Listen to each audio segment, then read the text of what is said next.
जय हिंद मेरे प्यारे बच्चों। स्वागत है आपके अपने YouTube channel summer Shri point में। काफ़ी दिनों से वीडियोस नहीं आ रहे थे, कुछ टेक्निकल एरर आ गया था। मैं प्रयास करूंगा कि रेगुलर वीडियो अपलोड किया जाए। आज के क्लास में हम क्लास 10th के math new NCERT book polynomial के अंतर्गत चैप्टर 2 को देखने वाले हैं। इंट्रोडक्शन क्लास ये। क्लास शुरू करने से पहले हम कुछ मोटिवेशनल थॉट देखेंगे जो हम सभी को ऊर्जावान बनाएगा। डोंट जज a book by its cover, मतलब किसी पुस्तक को उसके आवरण से मत आंकिए। कहने का तात्पर्य है कि बुक ऊपर से कैसा भी हो लेकिन अंदर से स्ट्रांग होना चाहिए। आप बाहर से कैसे भी हैं, अंदर से स्ट्रांग होने चाहिए, मेहनती होने चाहिए। आइए शुरू करते हैं। पॉलिनोमियल। पॉलिनोमियल का मतलब होता है बहुपद। अगर इसको अलग अलग करें, पॉली पॉली का मतलब होता है मैनी, मतलब बहुत या ज़्यादा। नोमियल का मतलब क्या होता है? टर्म। टर्म का मतलब पद या टुकड़ा। पॉलिनोमियल में प्लस या माइनस से अलग हुआ प्रत्येक हिस्सा टर्म कहलाता है। जैसे ये पॉलिनोमियल आपके सामने दिया गया है, ये एक प्लस है, ये एक प्लस है। यहाँ प्लस माइनस कुछ भी हो सकता है। तो जो अलग कर रहा है इसी को हम क्या बोलते हैं? टर्म बोलते हैं। इसमें देखा जाए कितने टर्म हैं? 3 टर्म हैं। पॉलिनोमियल में क्या होता है? कांस्टेंट, वेरिएबल और इसके कुछ पावर होते हैं, और प्लस या माइनस से ये अलग होते हैं। इसको हम क्या बोलते हैं? पॉलिनोमियल बोलते हैं। अब देखते हैं पॉलिनोमियल की पहचान क्या होती है और नॉन पॉलिनोमियल की पहचान क्या होती है। जैसे वेरिएबल की पावर हमेशा होल नंबर या नॉन नेगेटिव संख्या होना चाहिए। जैसे मैंने लिखा यहाँ पे 2x², यहाँ पे क्या है? ये नॉन नेगेटिव नंबर है। जैसे मैंने लिखा 5x⁴ + 3, यहाँ पे वेरिएबल की पावर क्या है? 4 है, नॉन नेगेटिव नंबर है, इसलिए क्या है? ये पॉलिनोमियल है। अब देखते हैं अगले नंबर को। वेरिएबल कभी भी डिनोमिनेटर में नहीं होना चाहिए। जैसे मैंने लिखा 1/x⁴, इस तरीके से नहीं होना चाहिए। अगर इस तरीके से होता है तो ये पॉलिनोमियल नहीं कहा जाएगा। क्यों? क्योंकि जब इसको सॉल्व करेंगे तो x⁻² आ जाएगा, जो कि पॉलिनोमियल नहीं है। अब देखते हैं अगला। वेरिएबल की पावर नेगेटिव या फ्रैक्शन ना हो। जैसे मैंने लिखा 5h⁻³ या 3y⁻1/3, यहाँ पे माइनस है और यहाँ पे फ्रैक्शन है। अगर इस तरीके से लिखा होता है तो ये पॉलिनोमियल नहीं है। अब देखते हैं नॉन पॉलिनोमियल की पहचान। वेरिएबल डिनोमिनेटर में हो सकता है। जैसे मान लीजिए 1/x⁴ मैंने लिखा, कि ये पॉलिनोमियल नहीं है। एक टर्म है लेकिन ये पॉलिनोमियल नहीं है। वेरिएबल की पावर नेगेटिव हो सकता है। जैसे 3x⁻⁻4, ये नेगेटिव हो सकता है। अगर नेगेटिव होगा तो ये पॉलिनोमियल नहीं होगा। वेरिएबल की पावर फ्रैक्शन में हो सकता है।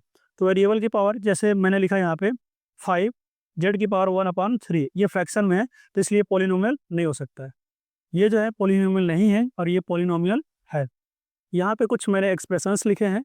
अब देखते हैं इसमें कौन पॉलिनोमियल है, कौन पॉलिनोमियल नहीं है।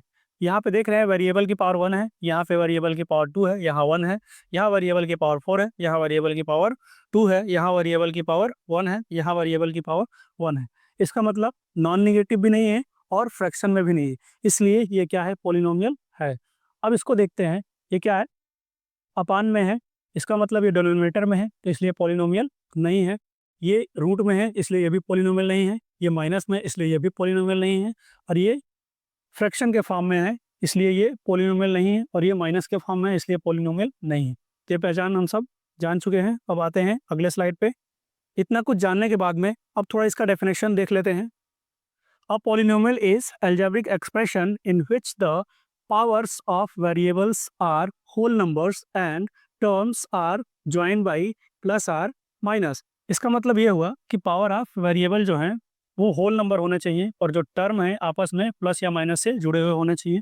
यहाँ पे हम देख रहे हैं जो पावर है ये होल नंबर है, यहाँ पे पावर कुछ नहीं, इसका मतलब 1 है, ये होल नंबर है, और आपस में जो साइन है प्लस या माइनस से आपस में जुड़ा हुआ है। इस तरीके से इसको हम क्या कर सकते हैं? पॉलिनोमियल बोल सकते हैं। अगला कॉन्सेप्ट है types of polynomial on the basis of term. अब देखेंगे टर्म के अनुसार या टर्म के बेस पे कितने प्रकार के पॉलिनोमियल होते हैं। टर्म का मतलब क्या होता है? एक्सप्रेशन का प्रत्येक हिस्सा जो प्लस या माइनस से जुड़ा हुआ होता है उसे हम टर्म बोलते हैं। अब देखते हैं मोनोमियल को। ये क्या है? एक टर्म है। अगर मैं लिखूँ 2xy, ये भी क्या है? ये एक टर्म है। प्लस या माइनस से अलग करने पे टर्म अलग होता है। अगर मल्टीप्लाई फॉर्म में होता है तो वो सिंगल टर्म ही कहा जाता है। तो इसमें क्या है, 1 टर्म है। बाइनोमियल को देखें तो बाइनोमियल में कितने टर्म हैं, 2 टर्म है। फिर इसके बाद में देखें ट्राइनोमियल, ट्राइनोमियल में कितने टर्म है, 3 टर्म है। इसमें कितने टर्म है, 3 टर्म है। पॉलिनोमियल, अगर मोर देन 3 टर्म, 3 से अधिक टर्म हो तो उसको हम क्या बोल सकते हैं, पॉलिनोमियल बोल सकते हैं। अब आते हैं अगले कॉन्सेप्ट की ओर, types of polynomial on the basis of degree या एक्सपोनेंट। अब डिग्री क्या होता है, highest power of the variable in polynomial. Degree और एक्सपोनेंट के बेस में देखते हैं, लीनियर, क्वाड्रेटिक और क्यूबिक। लीनियर में क्या होता है, हाईएस्ट पावर क्या होना चाहिए, 1 होना चाहिए, मतलब इसका डिग्री 1 होना चाहिए। इसमें हाईएस्ट पावर कितना होना चाहिए, 2 होना चाहिए, मतलब ये इसका डिग्री क्या हो जाएगा, 2 हो जाएगा। हाईएस्ट पावर यदि 3 होता है तो इसका डिग्री कितना हो जाएगा, 3 हो जाएगा, और इसको हम क्या बोलेंगे, क्यूबिक बोलेंगे। अब देखते हैं जीरो पॉलिनोमियल्स और जीरो रूट या सोल्यूशन ऑफ अ पॉलिनोमियल। दोनों में कुछ कंफ्यूजन होता है बच्चों को, यहाँ पे हम क्लियर करेंगे। जीरो पॉलिनोमियल वह पॉलिनोमियल है जिसके सभी कोफिशिएंट क्या होना चाहिए, 0 होना चाहिए। कोफिशिएंट का मतलब क्या होता है, के साथ वाला, के साथ वाला। जैसे मैंने यहाँ पे लिखा 2x² + 3, अगर मैं बोलूँ कि x² का कोफिशिएंट क्या है, तो x के साथ वाला कौन है, 2, तो इसलिए x² का कोफिशिएंट क्या हो जाएगा, 2 हो जाएगा। इसमें क्या कहा जा रहा है कि जीरो पॉलिनोमियल वह पॉलिनोमियल है जिसके सभी कोफिशिएंट 0 है, मतलब सबका कोफिशिएंट क्या होता है, 0 होता है। कुल मिलाकर इसका आंसर क्या आता है, 0 आता है, इसलिए इसको हम क्या बोलते हैं, जीरो पॉलिनोमियल। जीरो पॉलिनोमियल का डिग्री जो होता है हमेशा अनडिफाइन होता है, ये याद रखने वाला पॉइंट है। अब इसको देखते हैं, वेरिएबल का वह वैल्यू जिससे पॉलिनोमियल का वैल्यू 0 हो जाए। क्या मतलब हुआ कि जो वेरिएबल होता है उस वेरिएबल का हम कौन सा वैल्यू रखें जिससे अगर हम इसको सॉल्व करें तो ये 0 हो जाए। तो जैसे अगर हम सॉल्व करके देखें, जैसे 2x इज इक्वल टू, ये राइट साइड में जाएगा तो क्या हो जाएगा, 2 हो जाएगा। x इज इक्वल टू, इधर मल्टीप्लाई कर रहा है राइट साइड में ही जाएगा तो क्या हो जाएगा, डिवाइड हो जाएगा, 2/2, 2 1 जा 2। इस तरीके से x इज इक्वल टू क्या हो जाएगा, 1। अब x को हम यहाँ पे 1 रखेंगे तो क्या हो जाएगा, ये 0 हो जाएगा। 2 × 1 माइनस 2 इज इक्वल टू 0, मतलब 2 - 2 equal to 0, 0 is equal to 0। इसका मतलब क्या हुआ, इसका मतलब वेरिएबल का वह वैल्यू जिससे क्या हो जाए, पूरा पॉलिनोमियल 0 हो जाए। इस तरीके से ये भी इसमें दिया है, सॉल्व कर लीजिएगा आप लोग। अब देखेंगे geometrical meaning of zeros of polynomial. Example देखते हैं, find the number of zeros of px। px का हमें जीरोस देखने के लिए क्या करना होगा, जैसे ये x एक्सिस है, ये x डैश एक्सिस, ये y एक्सिस और ये y dash axis. Number of zeros पता करने के लिए यदि कोई भी लाइन y एक्सिस को काटता है तो नंबर ऑफ जीरोस कितने हो जाएंगे, 0 हो जाएंगे। यदि x एक्सिस को एक बार काटता है तो नंबर ऑफ जीरोस कितने हो जाएंगे, 1 हो जाएंगे। यदि इसको एक बार काटता है फिर इसको टच करता है, फिर एक बार इसको काटता है फिर इसको टच करता है, तो नंबर ऑफ जीरोस कितने हो जाएंगे, 1 2 3 और 4। तो नंबर ऑफ जीरोस कितने हो जाएंगे, 4। इस तरीके से नंबर ऑफ जीरोस को हम पता कर सकते हैं। अब आते हैं अगले कॉन्सेप्ट की ओर, relation between zeros alpha and beta of quadratic polynomial. Quadratic polynomial का स्टैंडर्ड फॉर्म होता है ax² + bx + c। इसमें a और b और c क्या होते हैं, कांस्टेंट होते हैं। जैसे मान लीजिए मैंने कोई एक अलजेब्रिक एक्सप्रेशन लिखा है, 2x² + 3x + 4। x की वैल्यू, x की पावर जितने नंबर रहेंगे उतने उसके जीरोज निकलेंगे, यानी उतने उसके सोल्यूशन निकलेंगे।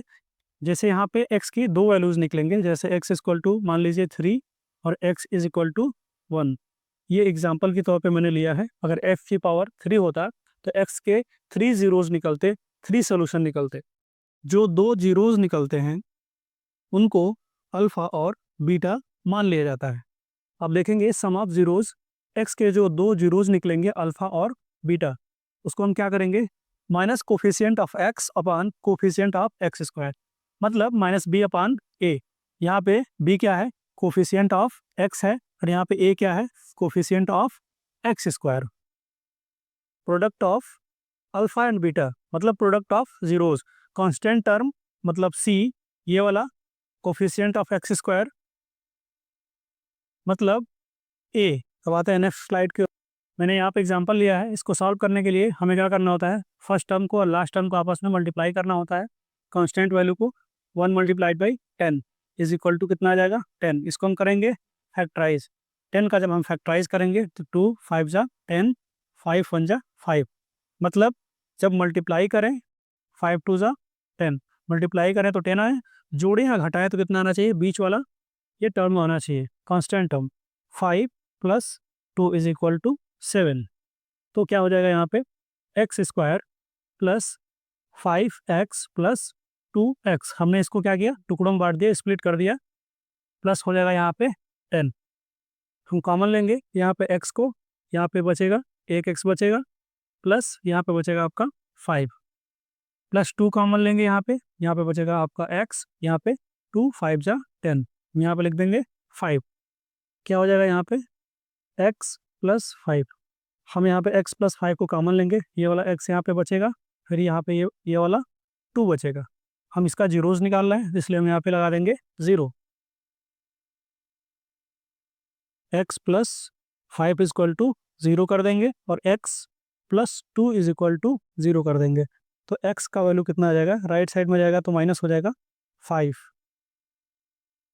x = -2, राइट साइड में जाएगा तो -2 हो जाएगा। ये हो जाएगा आपका अल्फा और ये हो जाएगा आपका बीटा। अल्फा की वैल्यू -5 और बीटा की वैल्यू -2। अब हम इसको वेरिफिकेशन करके देखते हैं। अल्फा प्लस बीटा, अल्फा मतलब -5 प्लस बीटा का वैल्यू कितना है, -2 है। माइनस बी का मतलब क्या हो गया, -b, बी का वैल्यू कितना है 7 है, और ए का वैल्यू कितना है यहाँ पे, ए का वैल्यू है यहाँ पे 1। क्या हो जाएगा यहाँ पे -5 प्लस माइनस माइनस, ये हो जाएगा 2 और ये हो जाएगा -7। डेनोमिनेटर नहीं लिखा जाता है 1 जब रहता है, ये हो जाएगा -5 -2 हो जाएगा आपका -7 = -7। इस तरीके से सम का वेरिफिकेशन कर दिया गया। अब देखते हैं product of zeros and it's verification. Alpha का वैल्यू -2 और बीटा का वैल्यू -5 पिछले स्लाइड में हम लोगों ने निकाला है। अल्फा कितना हो जाएगा, -2 मल्टीप्लाइड बाई -5। बीटा की वैल्यू कांस्टेंट टर्म क्या है यहाँ पे 10 जो कि c है, और a का वैल्यू कितना है यहाँ पे 1 है, तो मैं यहाँ पे लिख देता हूँ 1। 5 2 से यहाँ पे हो जाएगा 10 और माइनस माइनस का आपस में मल्टीप्लाई हो जाएगा प्लस, और ये है आपका यहाँ पे 10। तो इस तरीके से 10 = 10 है। इस तरीके से हम लोगों ने इसका प्रोडक्ट ऑफ जीरोस देखा और इसका वेरिफिकेशन देखा। प्यारे बच्चों, इस तरीके से यह क्लास यहीं पे फिनिश होता है। मिलते हैं अगले वीडियो में, तब तक के लिए धन्यवाद।